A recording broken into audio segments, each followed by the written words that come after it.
fans are really familiar with your success in stock cars, but can you tell us a little bit about your success in USAC? Like, is there any memories that stand out to you as your favorites? So I think my first big USAC midget win was the night before the 500 in 1997, and we had built a brand new car. It's actually sitting right here. Built a brand new car with Danny Drynan.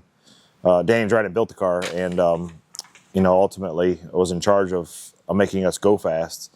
And it was our breakthrough race, in my opinion. And it was on TV. I can't remember if it was Thursday night, Saturday night, Wednesday night, whatever Thunder it was, but it was on live TV, and it was just a huge win. I think if you look back at the videos, my dad was more emotional about it than I was, because my dad knew how big that race was. To me, it was just another race, because I'm just a driver and I'm a kid, and I didn't really know what I was. I didn't see the spectrum of what I was getting into, but I knew that it was big, but I didn't know how big. And I think my dad showed a lot more emotion than I did. That's awesome. Do you have a favorite Don Miller story? There's so many Don Miller stories. So the first one that comes to mind is right outside this museum. There's a sewer pipe drain, like a runoff on the side of the road. And Don had helped get me, this is back in 2001 maybe, Don had helped get me a Mustang from the local Ford dealership, because we were a Ford car at the time. And I sat over there because Don's office was right across the street.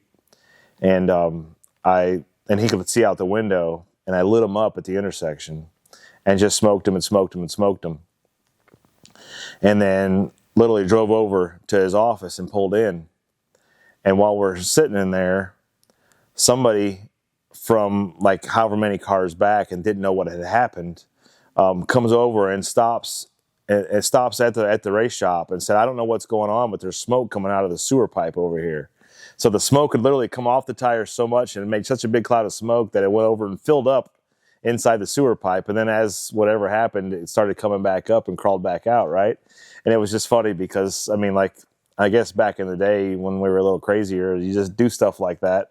But then to have somebody off the street come in and say, "Hey, there's something either on fire or something going on over here because there's smoke coming out of the pipe." And I don't know, it just, for some reason, that just talks about our craziness and our passion for cars. That was a muscle car, so to speak, a brand new Mustang. But,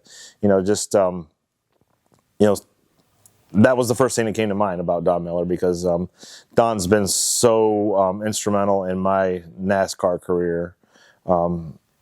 He's been a second father to me, and I don't say that lightly because I love my father a lot. And he's taken and still does take me under his wing to give me opportunities and understanding and lessons, life lessons, and things that you can only appreciate from somebody who's been there and done that. And without a doubt, Don Miller's been there and done that, and he's still doing it, and is just so savvy in so many ways. And whether it's here at the museum, doing things at the racetrack, the people that he has. I mean, I got lots of people in my contact list, but he's got so many people that he's been so much a part of, between Bonneville and stuff that he did back in the Goodyear days, working for Goodyear, and with Roger Penske and Penske Racing. Just so many contacts, and such a great person. Awesome. And final question from me. It's a two-part question. What's your favorite Ryan Newman paint scheme, and your favorite non-Ryan Newman paint scheme? I'd say my favorite Ryan Newman paint scheme was the one that we had for the 50th win at Penske, which was the Matador paint scheme at Rockingham. The red, white, and blue. It was as simple as can be, but it was just a cool paint scheme because of the way it looked. And I can't remember if we were on fourth. I think we had to pull it on fourth or something like that, fourth or fifth that day. But either way, just I thought it was just one of the coolest paint schemes. In fact, I had a fan, a dedicated fan, that would paint different cars and different things of my paint schemes. And I was given a sheet metal car from one of the prototypes from one of the licensing people at Penske, and she had gave it to me and said, "Here," she said, "you can do this with this what you want." It never took off, so I gave it to him, and he built the car piece by piece with that sheet metal body and did that paint scheme because he asked me the same question. He says, "What's your favorite paint scheme?" I'm going to do that, and he gave it as a gift to me, which talks and says a lot about the dedication of fans. But again, to reiterate the story, that paint scheme was really, really pretty cool. I wish I was a cool story where I won or something like that, but it was a one-off, and to be a part of the library of Penske wins was pretty special.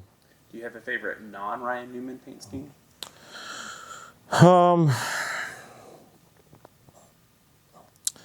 I'd have to say, if you go back to the mid-'70s with the STP Pontiac or STP Plymouth or whatever it was, all of Richard's paint schemes, the Dayglow Orange and the Petty Blue and all that stuff, I think even when you see a mock paint scheme of it today with what they do at Darlington, is such an iconic paint scheme, and it just, to me, it's so cool. Like Earnhardt's were cool because they were black and silver and white and whatever else, and they were simple, but those Petty cars, they were pretty sporty.